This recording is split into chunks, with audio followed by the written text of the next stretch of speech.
Hey folks, welcome. I wanted to make some brief video instructions for the compare and contrast essay, just to kind of explain all this verbally for you. Um, while nothing has changed from the way the assignment is written up, um, one thing that's different about this presentation is I'm going to give you one other option um, that's not listed on the assignment instructions. Um, but anyway, I'll get to that in a minute. So the basic kind of specifications for the assignment, it's 4 pages, double spaced, at least 1,250 words, and it's going to be an APA format. And I'm going to send out more. I've already sent out a number of resources on APA format and assigned those. I'll send out some more resources on APA formatting um, in the days to come. Um, but in APA format, you've got 1-inch margins, double spaced, 12-point font, Times New Roman. And in APA, you need a cover page and a references page and in-text citations.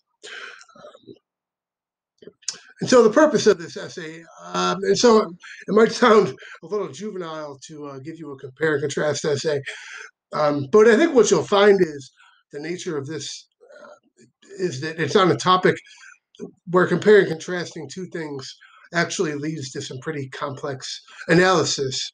And that's why I'm having you do it. We just did the unit on analysis, synthesis, and argument. And often in the most complex scholarly research, one of the key kind of methods of development people use to make arguments and do analysis and so on is comparing and contrasting two things.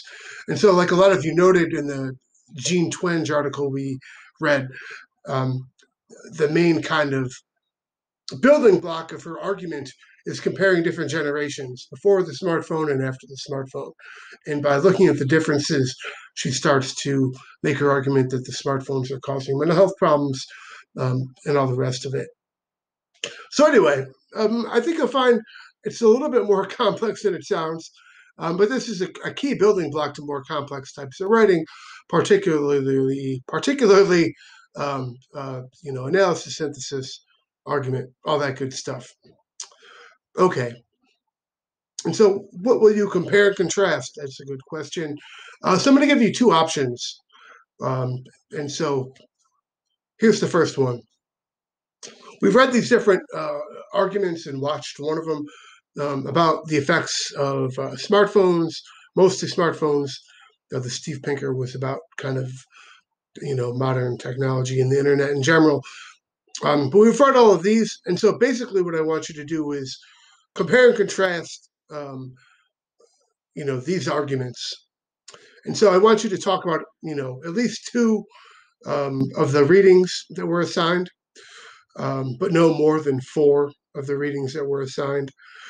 And you can kind of figure out for yourself how you'd like to do it. But essentially, you're going to compare and contrast two different arguments about the effects of smartphones and technology.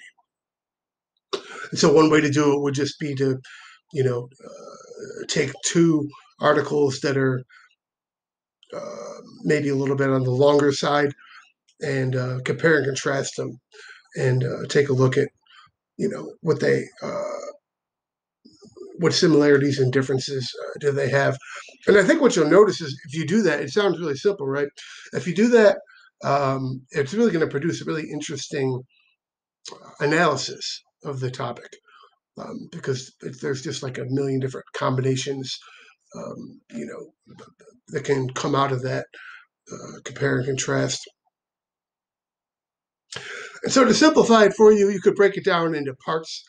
And so I have a kind of a recommended outline, and and this is what the recommended outline would look like. Obviously, you need to have an introduction, and so your thesis statement should say something about how the two arguments you're talking about compare and contrast. And so it could be 2 different articles, it could be 2 different sides of the argument, whatever you choose to do. So you're going to say something about how they compare and contrast. And so you'd say, Nicholas Carr and Gene Twenge mostly agree that we should be concerned about the effects of smartphones. However, they each look at different effects smartphones can have, or something like that. Something like that. Um, but then once you do that, you might have a section where you analyze one essay, and you kind of interpret what it means. And then you'd have a section where you analyze the second essay, do the same thing. And then obviously, you're going to compare and contrast them. And so you're going to want to have more than one paragraph of compare and contrast, at least two paragraphs comparing and contrasting and look in the details. And then at the end, you want to kind of discuss, what the compare and contrast kind of teaches us about the issue that we didn't know before doing it. And it's really interesting because it really will teach us something new, by looking at uh, the two arguments side by side. And so you don't have to follow that outline, um, but it's a suggestion. And so I said at the beginning that I was going to give you like another option. So the other option is just you could make this a little bit more complex if you wanted to, and you could develop your own kind of analytic thesis statement about the effects of smartphones. And then you could use, between 2 and 4 of these readings that were assigned to kind of support your thesis statement. And so you could kind of sort of make it a synthesis paper or an argument paper, if you want to. Um, so that's a little bit more complex. You don't have to do that, obviously. But if you wanted to make it an argument essay, you could do that. But I would just ask you stick with the text we read in class. Don't do outside research. We're going to do outside research later. And I kind of want to go through a whole process to show you how to do that before you start doing it in class. So if you have questions about that, please let me know.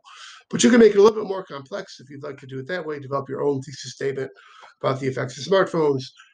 Use the articles that were assigned to support your thesis. So that was option one. I wanted to give you an option where you don't have to write about the articles. And so some students find this actually harder because you've got to generate all the ideas yourself. And some students would prefer to write about texts, other students wouldn't. And so I wanted to give you this option. And so I really don't want you to do any outside research for this. This should all come from you. There shouldn't be any outside research. It should be all ideas generated um, on your own. And so you would write an essay where you would compare and contrast life before a technology. You would kind of choose a technology, compare and contrast life before the technology and life after the technology. And there's certain things I want you to do in this kind of essay to make sure it's kind of well organized and kind of a well-rounded essay. And so one thing I want you to do is just define technology. And it becomes really interesting, actually, to define technology. If you try to do it without preparing, it can be pretty difficult to do. Like some people would say, a hammer is technology, And so, anyway, define what technology is. Describe the technology you're talking about in great detail. You narrate a story about your own experiences or observations of this technology. And then, very importantly, cause and effect. What are the effects of this technology on the way people live their lives? Illustration example, use concrete examples to illustrate how this technology affects modern life. That kind of goes hand in hand with the narration part. And then compare and contrast life before this technology and life after it. And again, that would go pretty hand in hand with the cause and effect part. And finally, analyze.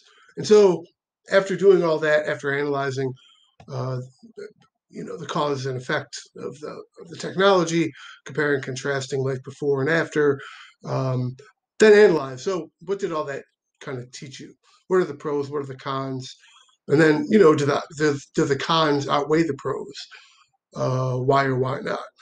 And so in this way, you can kind of contribute to this whole conversation we've been having the past couple of weeks about the effects of smartphones in your own way, um, by kind of generating the ideas yourself and doing your own compare and contrast, your own analysis, um, and so forth. And so if you do this option, your thesis should tell the reader something about what was your conclusion, after doing this whole exercise. Um, what are your thoughts about the technology and how it's affected uh, modern life?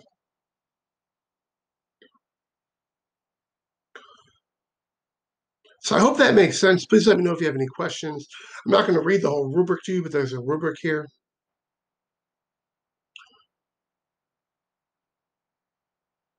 And again, this will be in APA formatting. So I'm going to stop it there. Again, let me know if you have any questions.